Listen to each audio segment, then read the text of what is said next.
दर्द दर्द होता है, चाहे छोटा हो या बड़ा। और अगर उसमें शामिल कोई ऐसा व्यक्ति हो जाए जो समाज के अंदर इज्जत और मान सम्मान रखता है या समाज के नाम से कोई संगठन चलाता है, तो उसका बड़ा एहसान समझते हैं वो लोग जो दर्द से कर्रा रहे होते हैं। मैं एम नफीस रशीद, आप देख रहे हैं भारत न्यूज़ 247। दोस्तों, कुछ दिन पहले आपने देखा होगा भारत न्यूज़ 247 पर लगातार मैं खबर चला रहा था हल्द्वानी के लोगों का क्या होगा। और जब जैसे जैसे दौर बदला और हल्द्वानी के लोगों ने संघर्ष करना शुरू किया, तो संघर्ष इतना संघर्षशील हो गया था कि रातों दिन दुआएं चल रही थी। साथ ही साथ पूरा देश हल्द्वानी के लोगों के लिए दुआएं कर रहा था। और हल्द्वानी के लोग हल्द्वानी से लेकर दिल्ली तक संघर्ष कर रहे थे कि किसी तरह से भी 4365 मकान बचाए जाएं। और दुआओं का भी असर हुआ। सुप्रीम कोर्ट के ऊपर एक तरह से अटूट विश्वास हल्द्वानी के लोगों का हुआ, क्योंकि सुप्रीम कोर्ट के अंदर साफ साफ ये कहा गया कि मानवता के आधार पर सभी के सब जितने भी हल्द्वानी के पीड़ित यानी कि जो लोग बरसों से रह रहे हैं उनको राहत दी जाती है और स्टे दी जाती है। और इसी तरह से बिल्डोजर चलने से रुक गया और हजारों की संख्या में, जो हजारों के क्या लगभग बताया जाता है आबादी, 50,000 से ज़्यादा की आबादी ने राहत की सांस ली। और पूरे देश ने भी राहत की सांस ली। यहाँ तक के दबे शब्दों में ये बात भी सुनने को मिली है कि प्रशासन ने भी राहत की सांस ली। प्रशासन भी नहीं चाहता था कि इतनी बड़ी कार्रवाई एक सिरे से हो, क्योंकि इंसान सभी होते हैं, अब चाहे कोई वर्दी में हो या सफारी सूट में क्यों ना हो। पर नेता हैं कि मारे शर्म के ये कभी डूब के नहीं मरते हैं। नेताओं को शर्म नहीं आती है।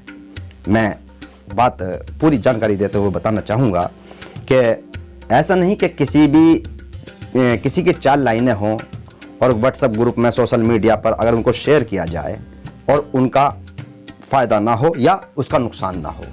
ये सब चीज़ें लगी रहती हैं, क्योंकि अगर आप समाज के नाम से कोई संगठन चला रहे हो और समाज को बताने की कोशिश कर रहे हो कि तुम समाज की फलाह बहबूदगी के लिए, या यूँ कहा जाए कि समाज के उत्थान के लिए हम संगठन चलाते हैं, और इस संगठन का नाम है जमात-ए सलमानी ऑफ इंडिया या ऑल इंडिया जमात-ए सलमानी ट्रस्ट या जमात-ए सलमानी या अन्य किसी भी समाज की जमात या संगठन जैसे होते हैं। भारत के अंदर ये बात बिल्कुल छुपी नहीं है कि अगर हिंदू, मुस्लिम, सिख, ईसाई होते हैं तो इन्हीं के अंदर यानी कि इन धर्मों के अंदर जात पात भी होते हैं। और जात पात के नाम पर संगठन भी भारत सरकार, राज्य सरकार के स्तर पर रजिस्टर्ड भी होते हैं और समाजों के स्तर पर चलते हैं। कोई सलमानी समाज के नाम से भी संगठन चलाते हैं, और एक संगठन नहीं चलता सलमानी समाज के नाम से, कई सारे अनगिनत संगठन चलते हैं जिनका नाम लेना भी वीडियो के अंदर या बात करते करते आसान नहीं होता है, क्योंकि इतनी मेमोरी तो जब भी तैयार की जा सकती है जब आप लिख के स्क्रिप्ट पढ़ें। मैं तो लिख के नहीं पढ़ता हूँ, मैं तो वो पढ़ता हूँ जो मैं जीता हूँ, मैं वो कहता हूँ जो मैं सुनता हूँ और देखता हूँ, या मुझे जानकारी दी जाती है या मैं जानकारी हासिल करता हूँ। तो दोस्तों, साथियों, बताने का मकसद ये है कि आज एक सलमानी समाज का ग्रुप है, उसका नाम है सलमानी संसद सभा ग्रुप। और ये ग्रुप कोई लल्लू पंजू ग्रुप नहीं है, इसकी बड़ी अहमियत रही है सलमानी समाज के अंदर। और इसी के अंदर कोई आदमी या कोई जिम्मेदार व्यक्ति ये आर्टिकल लिख के डाल दे कि हमने समाज के लिए ये किया है, तो उसका असर होना लाजमी है। और अगर वही संदेश झूठा होगा तो उसका भी असर होना लाजमी है, उस पर सवाल भी खड़े किए जाएंगे। इसी तरह का एक मैसेज आज मैंने देखा जो कि सलमानी संसद सभा में आया, और वो आया है नाजिम सलमानी के द्वारा, जो कि निवासी सीलमपुर हैं और एक पद पर बताए जाते हैं जमात सलमानी ऑफ इंडिया के अंदर।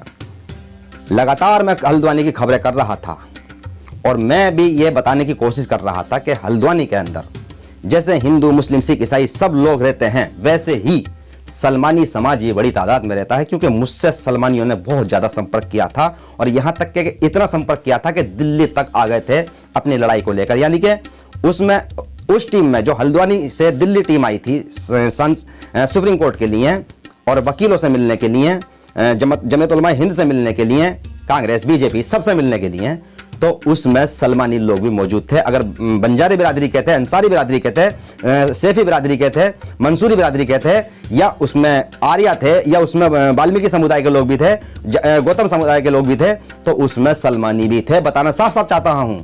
तो बताने का मकसद यह है कि सलमानी तो शुरू से संघर्ष कर रहे थे, और उसी दरमियान मैं इंटरव्यू चलाता था और क्या कहता था मैं कि जितने भी समाज के संगठन चल रहे हैं, सरकार से अपील करें, सामाजिक संगठन आगे को आए।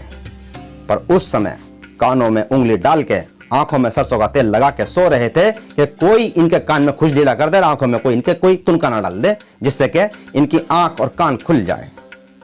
और हो सकता है सर्दी का समय था, सबके सब जमातों के पदाधिकारी और इनके राष्ट्रीय अध्यक्ष गूंगे का गुड़ खा के भी सो रहे थे। इस बात को कहने में मुझे कोई हर्ज नहीं है, क्योंकि इतना चिल्लाने के बावजूद भी किसी ने कोई अपील सरकार से नहीं की, जबकि यह मौलिक अधिकार है, कर सकते थे समाज के लिए। क्योंकि एक बड़ी संख्या के अंदर समाज हल्द्वानी की उन सड़कों पर आंदोलन कर रहा था और हल्द्वानी से लेकर दिल्ली तक संघर्ष कर रहा था, तब भी ये लोग नहीं जाग रहे थे, जबकि समाज के नाम के संगठन चलाते हैं ये लोग। 4 दिन के बाद जब सुप्रीम कोर्ट का फैसला आ गया और स्टे मिल गई, तब मुझे एक लेटर मिलता है।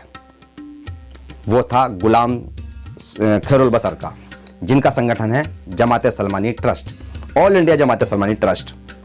और उस लेटर को मैं पढ़ता हूं तो मुझे मालूम होता है कि हाँ, वाकई में सही है कि मेरे भारत न्यूज 247 को मेल भी किया गया था कई दिन पहले, जो कि मंजूर आलम सलमानी महासचिव हैं उनके संगठन के, उन्होंने किया था। और मैं फिर खैरुल बसर से बात करता हूं, और बात करने का मैं इंटरव्यू करता हूं, और वो भी कहते हैं कि हम शुरू से ही इस पर नज़र बनाए हुए थे और लगातार हम बात कर रहे थे। ये बात उन्होंने पेश की जब मैंने उनसे बात की। तो इसी तरह से मैं चाह रहा था, और मैं नहीं, मुझसे समाज कह रहा था, मेरे पास सबूत हैं, समाज के वो कहे हुए शब्द हैं। मैं ज़्यादा इस वीडियो के अंदर वो सब चीज़ें नहीं दिखा पाऊंगा, दिखा तो शुरू से रहा हूं, सब देख लो, जो स्क्रीनशॉट दिखा रहा हूं मैं, या जो भी मैं वीडियो दिखा रहा हूं, आर्टिकल दिखा रहा हूं, सब दिखा रहा हूं मैं। पर इतना कुछ नहीं दिखा सकता हूं, क्योंकि हमारा सिस्टम बहुत छोटा है। हमारे पास बड़े बड़े न्यूज़ चैनलों की इतना बड़ा सिस्टम नहीं है, 50 लोग काम नहीं कर रहे हैं। तो हम अपने स्तर पर कम संसाधनों के अंदर वीडियो बनाते हैं, खबर बनाते हैं, और आप लोगों के बीच में रख देते हैं। तो कुल मिलाकर सच्चाई यही है कि कई संगठन होने के बावजूद भी कोई संगठन सामने नहीं आया था सिवाय खैरुल बसर के संगठन के। और खैरुल बसर ने भी ये 4 दिन के बाद में मुझे बताया था, यानी कि 4 दिन बाद। चलिए खैर, मैं ये कहता हूं कि वो जागे तो सही, पर कितना जागे, सवाल सभी टीमों पर खड़ा होता है। सवाल यूं खड़ा होता है कि ये जो संगठन समाज के नाम से चल रहे हैं, तो इनसे सवाल क्यों ना किया जाए, और अगर ओछी राजनीति करेंगे तो इन पर सवाल क्यों ना उठाया जाए। इसी तरह की एक ओछी राजनीति आज भी होती नजर आई है। इसमें नाजिम के द्वारा लिखा गया है कि आज दिनांक 16/1/23 को जमात सलमानी ऑफ इंडिया की तरफ से राष्ट्रीय अध्यक्ष अकील समी सलमानी और दिल्ली सदर हाजी रईस और इदरिस सलमानी साहब ने राज्यसभा सदस्य इमरान प्रताप गढ़ी साहब से मुलाकात की और हल्द्वानी के लोगों की परेशानी में उनके साथ सहयोग, कानूनी लड़ाई लड़ने के लिए बहुत बहुत शुक्रिया जारी करता नाजिम सलमानी। यह है आर्टिकल। फिर मैं देखता हूं फोटो, मैं फोटो को देखता हूं तो मालूम होता है 4 फोटो हैं, आप देख रहे हैं साथ में चलते हुए। ये 4 फोटो में मुझको, जो कि इसमें आर्टिकल में लिखा गया है ना, समी के बेटे जो कि राष्ट्रीय अध्यक्ष बताए जाते हैं जमात सलमानी ऑफ इंडिया के, वो शुक्रिया अदा करने गए हैं, तो इस फोटो में मौजूद नहीं है। शायद वो फोटो खींच रहे होंगे अपने पदाधिकारियों की इमरान प्रताप गढ़ी के साथ में। अक्सर ऐसा होता है, मैं भी कहीं जाता हूं तो मैं किसी की भी फोटो खींचना शुरू कर देता हूं कि लाइए मैं फोटो खींचता हूं, ये मेरा काम है, खबर बनाना, फोटो खींचना, वीडियो शूट करना, ये मेरा काम है। तो इसी तरह से समी सलमानी के बेटे जो कि अब बताए जाते हैं, वो एक अध्यक्ष हैं सलमानी समाज के संगठन के, जिसका नाम है जमात सलमानी ऑफ इंडिया, तो वो फोटो खींच रहे होंगे अपने पदाधिकारियों के। तो बहरहाल इमरान प्रताप गढ़ी के साथ में समी के बेटे नहीं दिखाई दे रहे हैं, जिनका नाम अकील बताया जाता है।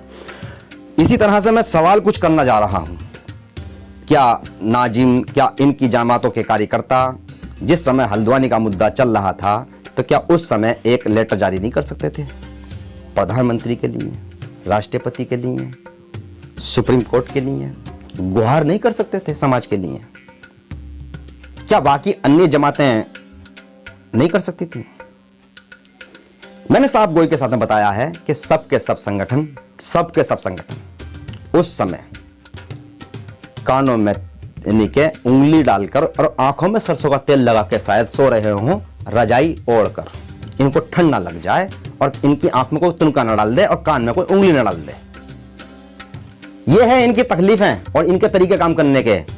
और आप ये दिखा रहे हैं कि ये शुक्रिया करने गए हैं, जबकि इमरान प्रतापगढ़ी से अगर ये सवाल करें, मैं कर रहा हूं, राज्यसभा सदस्य हैं और बता सकते हैं कि इमरान प्रतापगढ़ी ने हल्द्वानी की टीम के लिए क्या किया था और हल्द्वानी के लोगों के लिए क्या किया था। जो ये लोग शुक्रिया अदा करने गए हैं, बिल्कुल जाइए शुक्रिया अदा करने के लिए, कौन रोक रहा है? मैं आज पूरे समाज की ओर से कुछ सवाल खड़े कर रहा हूं।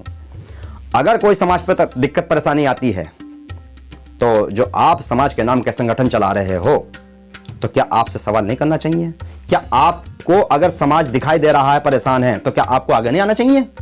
और अगर तुम ये नहीं कर सकते हो और आगे नहीं आ सकते हो और तुम्हारी बस की काम करना नहीं है, तो तुमसे कौन से समाज ने कहा है तुम गद्दी पे कुर्सी पे बैठे रहो? तुम छोड़ क्यों नहीं देते हो? निकाह थोड़े ना कर लिया है, 7 फेरे थोड़े ना फिरे हैं इस कुर्सी से? और क्यों तुम राष्ट्रीय अध्यक्ष बनकर समाज में घूमते रहते हो और समाज के बीच में झूठ परोसते रहते हो? ये तुमको खुलासा करना चाहिए, बताना चाहिए।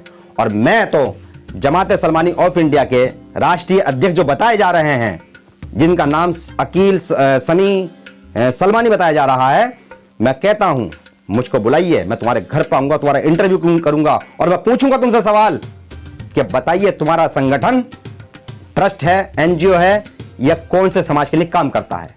क्योंकि तुमने नाम रखा है समाज के नाम से जमात सलमानी ऑफ इंडिया।